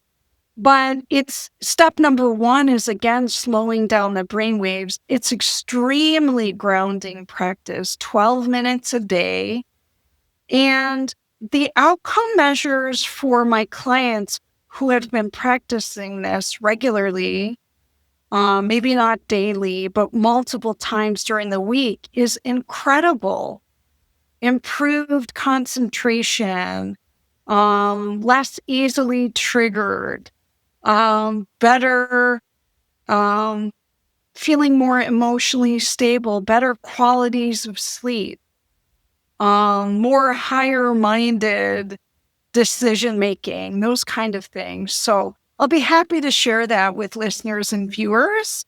That would be my favorite tool that I learned from another metaphysician years ago, and I've just kind of molded it into not only a mystical meditation tool, but also a form of energy healing, self-energy healing that I love to share that with others. I'm pretty passionate about it. Yeah, that's perfect. So we link everything at the end of in the show notes. Great. So for the people, if it's Apple Podcast, Spotify, or YouTube, I normally put the links to my guests and whatever. The link to the book, you now mentioned the book, The Whispers Beyond the Veil, and your candle, a meditation. And right now, I wasn't sure if I can finish mounting this piece. It's a 70 centimeter, I don't know what that's in feet, column, which has feet and top, which is for my yoga teacher's candle meditation weekend course. Oh, nice. So I just have to mention that when you say you have this candle meditation. He asked me to make 4 candle stands. I said, okay, let's make 5 or 6, because sometimes something breaks on the way, because I haven't done that before. So probably I'm going to have one for myself, and then so I can practice that. And I also did some different meditations, which are, between 12 and 18 minutes. Feeling like the energy moves through your body and just calming down, connecting. But I wasn't aware of the 12-minute for law of attraction. And I noted it down while you spoke, so I don't forget that thought. A little bit more than a year, 1.5 years ago, for half a year, I basically did like every 9 o'clock break, I sat down and meditated for these 15, 18 minutes. Not for the law of attraction, but more to calm myself down. As you said, like emotional, more stability, more joy and happiness from inside, not from the material world. And things around me, like work, money income, all fell apart when I did that. I'm like, what the F is going on? When I do this meditation, calming down, my outside world is falling apart. So how is that working? And perhaps you have an answer to that. Well, I know that when I've connected with spirit, and I've experienced, the same. I mean, so much loss in my life, even though, I'm using these spiritual tools and I'm following the path that I think I should be following. And I remember going to this place called the Earth Sanctuary on Whidbey Island, which is a beautiful island about an hour away from me. And I went there. There's a medicine wheel and just all kinds of beautiful spiritual tools in nature, gardens and things to walk through in order to, do some deep, quiet reflection. And I remember connecting with the Native American spirit who said, Amy, we are tearing things down, so to speak, to rebuild things up in pure form. And I believe I even wrote a blog about that. It was quite beautiful. And so, again, I think many times throughout our lives, the Indigo Girls have the song, "Poverty is Our Greatest Gift." And I don't necessarily mean, I don't think they mean like being dirt poor. I think they're referring to, all the illusions of safety that we lean on as part of this material world, that layers of things have to be shed in order for new things to build up within, or to create more of a fertile ground for growth and evolution, if that makes sense. So I do get the sense that there's this divine orchestration happening in our lives, Oliver, that evades our human understanding at the time. And we might not even get, they say hindsight 2020, right? Like 5 years later, you're like, oh, all that makes sense.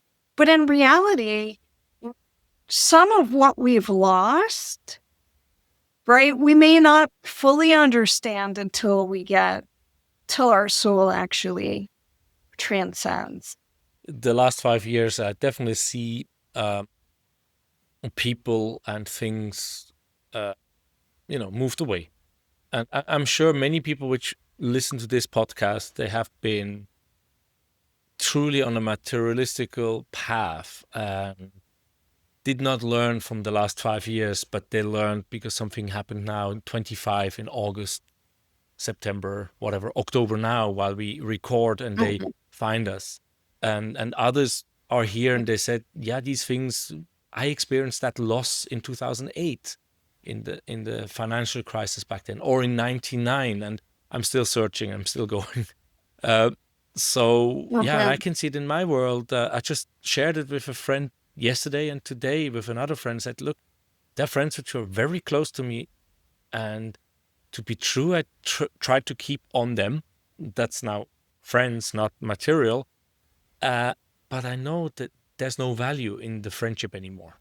Not because they're bad people. It's just because we're on different paths now, right? The people come into your life for a reason, for a season, or for a lifetime, right? So we never know what it is when we meet someone. Completely. Those are aha moments I think a lot of us have. One of my favorite, epiphanies or sayings that I share, or pieces of wisdom that I share with my clients is, there's a point in all of our spiritual journeys where there's no going back. Oh, yeah. Yeah, like green pill, red pill. I don't remember which pill it was to, ignorance is bliss is what the guy in Matrix says, right? The one which wants to taste the steak. Yeah. It's kind of like that's the spiritual awakening, right? It's so hard not to see certain things in oneself and in other people. Oh.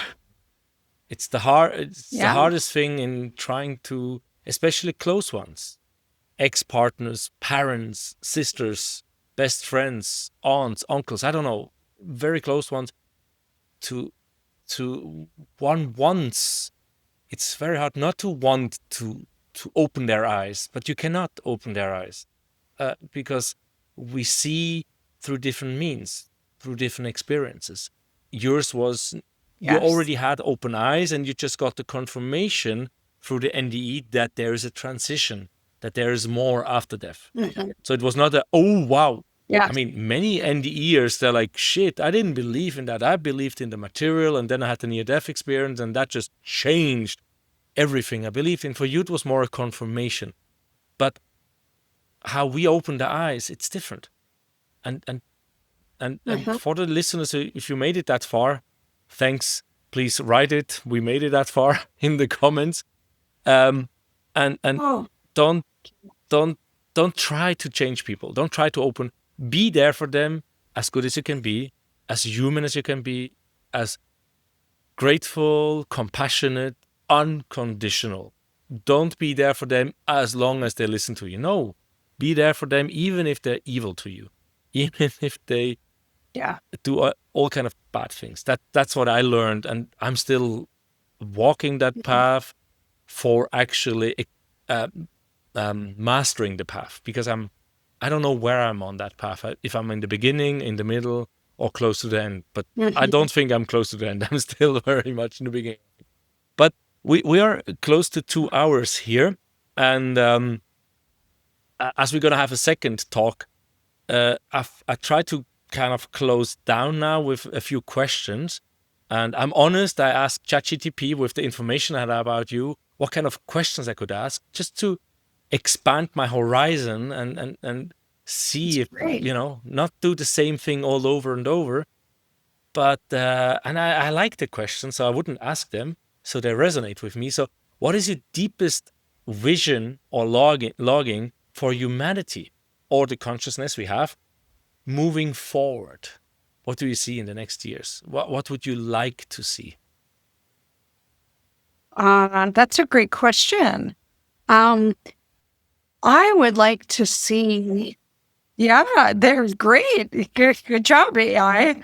I would like to see more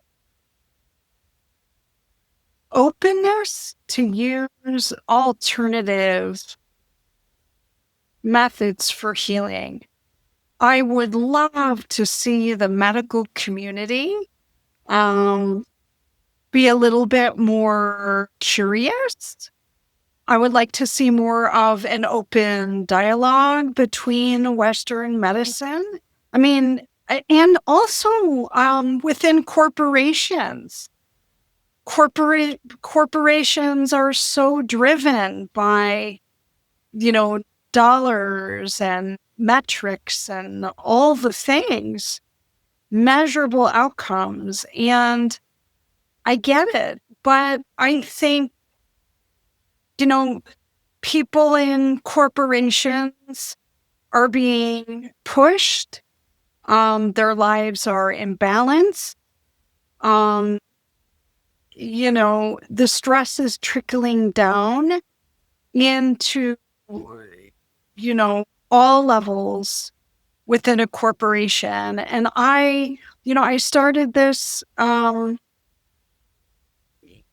program to help business leaders within corporations.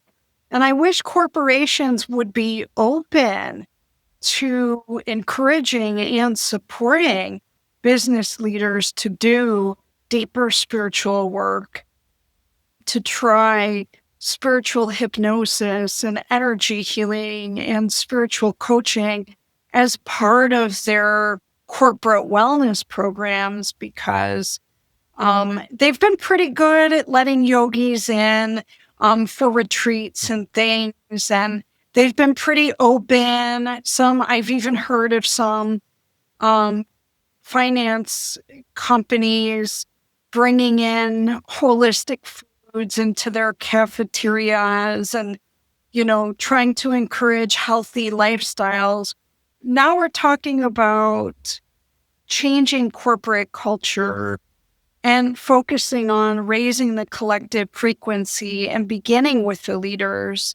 So I'm hoping that part of the wellness program will include a multidisciplinary team of alternative healers that are available consistently to work with leaders on lowering their stress levels, on giving them meditation and grounding tools. People like me who can be used as sounding boards and confidants in sharing things going on in their personal lives that are impacting their ability to focus or to live more emotionally quieter, grounded lives. So that's what I'm hoping in the future, that doctors and corporations start awakening to these untapped resources. Again, because I do feel like we are in a spiritual renaissance right now. And some of those more traditional tools are going to be more limited with the population explosion and the complexity of conditions that people have medically. Yeah, that's a deep thought and wish. And I like it. I like it. I have similar ideas in that direction. And Okay. the second question I got here was, if someone had one question they could ask their higher self or their spirit guide, angel, what would you encourage them to ask? Am I living to my fullest potential?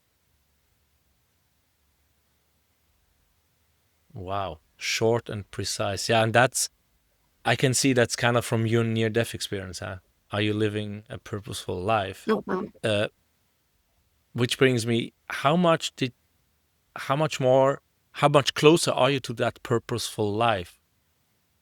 And by what means? Is it because you're openly saying you're a mediumship, you're channeling, because you came out of the Mhm. closet publicly about having a near-death experience? Were those kind of the points that make it more authentic and more intentional, or are there other things Mhm. you changed? Oh, there are many other things. I believe I'm entering into a season of helping other light workers be able to again experience the upper limits of what they can do with their gifts. So I have another business that is waiting in the wings to be born. It's and I'll just share a tidbit of it because it may be something that sparks some interest in other light workers.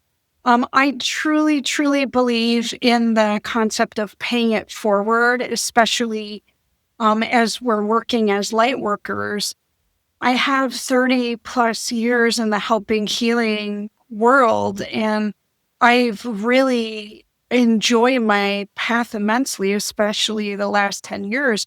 But through the writing of my book, I opened a publishing company called Sensorium Press. And it was part of my spiritual contract with the spirit who came through me in the writing of my book. And the goal of Sensorium Press is to create a platform for other spiritual authors and curriculum developers to be able to showcase, market, speak, share all of the wisdom that they're here to bring through to this earth plane.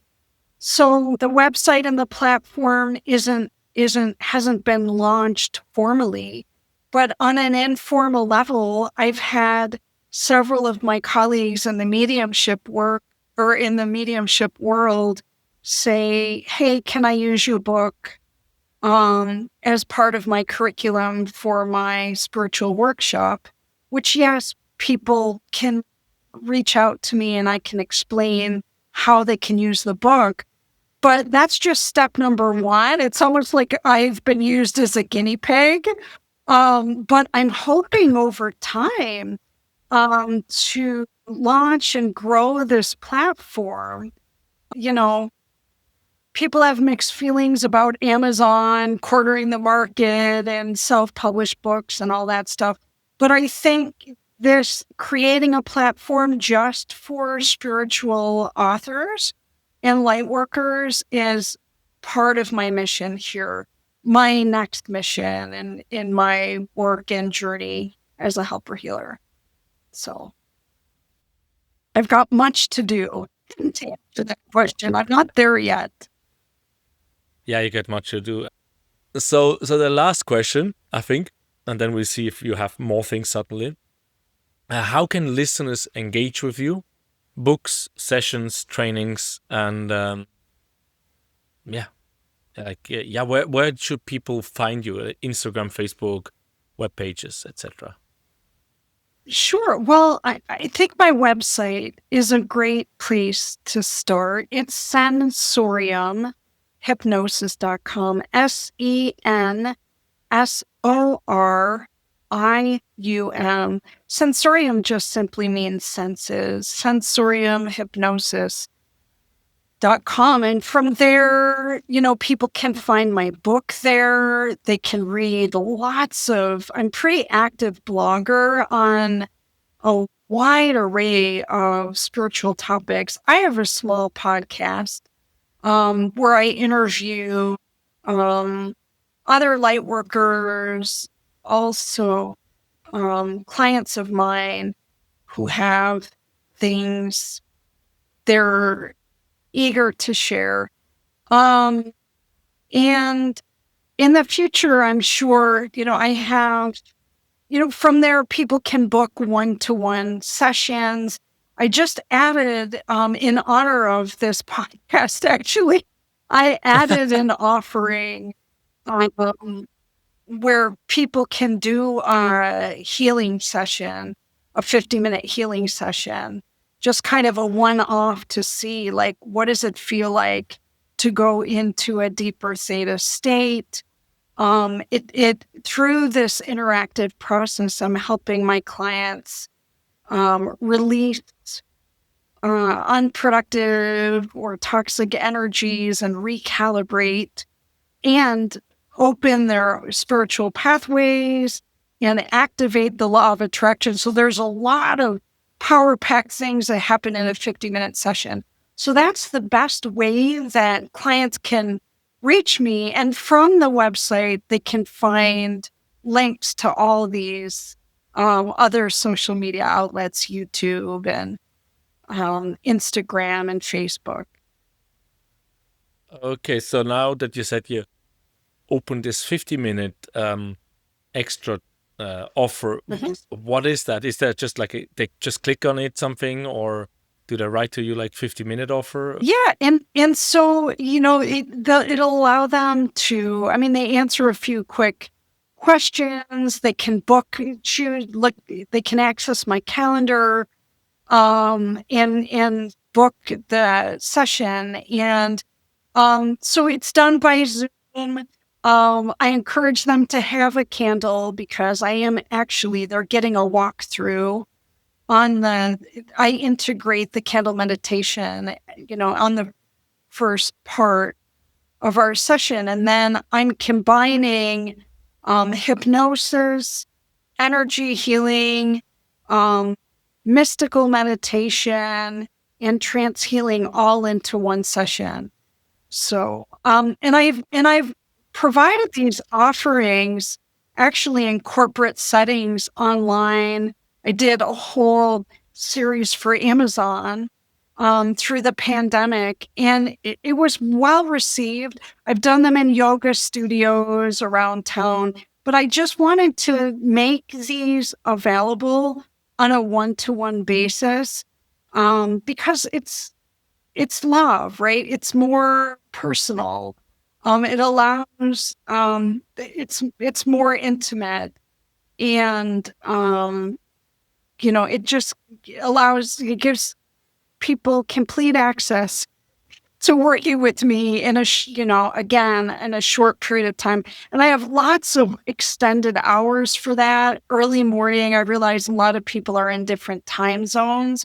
So I have it set some hours very, very early in the morning here in Seattle, and then some evening hours because I'm trying to capture, and some Saturdays, because I'm trying to be more accessible to busy people, but also people in other time zones where there might be an 8-hour or a 17-hour time difference. So I'm hoping that this offering helps people be able to find me and utilize some of these tools. Okay, so I can see where my questions lead you. So I did not know any of those things. So I can see that you did incorporate. I can see that's like a group of people you were guiding through. So that means if you're a team lead, you have a small business, reach out to Amy and you can get something done at the corporate place or probably in the forest. I don't know, whatever feels right. You can fly her around the world. I can see she has not been yet in Africa for helping, but that might come.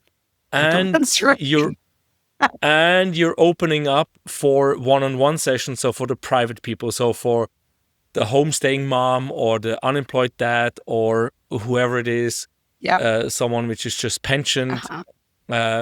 So you're moving a little bit away from the corporate kind of work, it sounds a bit. So you're opening up a bit more. Well, I just, I put it at an absorbable price point because you're absolutely right, Oliver. There are people who are on fixed incomes. And I've certainly been there as a single mom, at the beginning of my journey.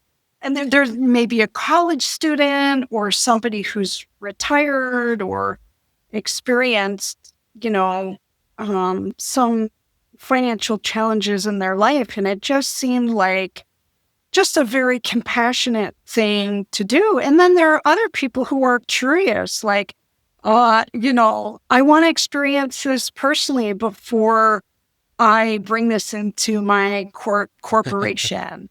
And I think that's a very rational approach. Like, let's see what I get out of this first. And so I'm hoping that those corporate people also try this one-to-one healing session and come with an open mind that if it is helpful to them, why wouldn't they want to allow their team or employees at all levels, whether they're working the front desk or their top management? Amazon, I think in one session crammed like 60 people on a call. It was pretty beautiful. Now, some of the departments, it was all like recruiters or managers. But there's no end to how helpful this could be. And amongst those people who sit in on these group sessions, it could be in person or it could be online. Maybe there's some of those people who want to do deeper individual work. So that's available and extremely customized based on people's needs and their goals and what they're wanting to experience from some of the tools that I use. Yeah, but that's awesome. So beautiful. And I think we have this episode around near-death experience and the spiritual opening. I hope we have rounded that for you and for the listeners. And is there any final quote you want to let you want to say goodbye to the people, or we just say thank you for being here and goodbye? Absolutely. I just want to, ask each person, or encourage each person who is listening or watching this podcast to, if they haven't begun to see themselves through a more spiritual lens, pick up that lens. I think you will be amazed. At times when you are going through, a bumpy ride in your life, whether it's emotionally, financially, physically, please, please, please put on your Lightworker hat to understand, ask yourself, what are the lessons and teachings in this chapter? Is there something deeper that can come out of this loss or this struggle? Am I being challenged to get outside of my comfort zone? Am I being challenged to release inauthentic parts of myself? And call myself out on my own BS, so to speak. So I just really also, in closing, want to thank Lightworkers out there. Lightworker, it's a frequency that you carry. It's not a fancy title. It doesn't necessarily mean you have, thousands and thousands of followers on your YouTube channel. It's a frequency. It's a deep spiritual calling to infuse more light and love into the world with your gifts. It's the intention that you carry, right? I want to thank each and every one of you for being here to raise the collective frequency of those around you. Please do not equate your value to the holy dollar. This is not, great if you've been able to experience financial abundance, but I want you to know that the spiritual economy uses different measurement tools. So take a deep breath if you're struggling on the earth plane. Your value can't be measured in dollars. And thank you for being here, and thank you for humbly serving. This is why we're here, to humbly serve. Yeah. So very much thank you for this final words. I think many people need to hear it. So thank you very much. And dear listeners, I'm not going to do what all the other YouTubers do, like comment, share, and all that's fine. You do it naturally if you like it.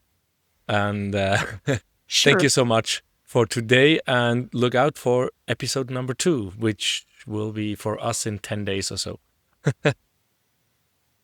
Thank you, Oliver. I appreciate you so deeply.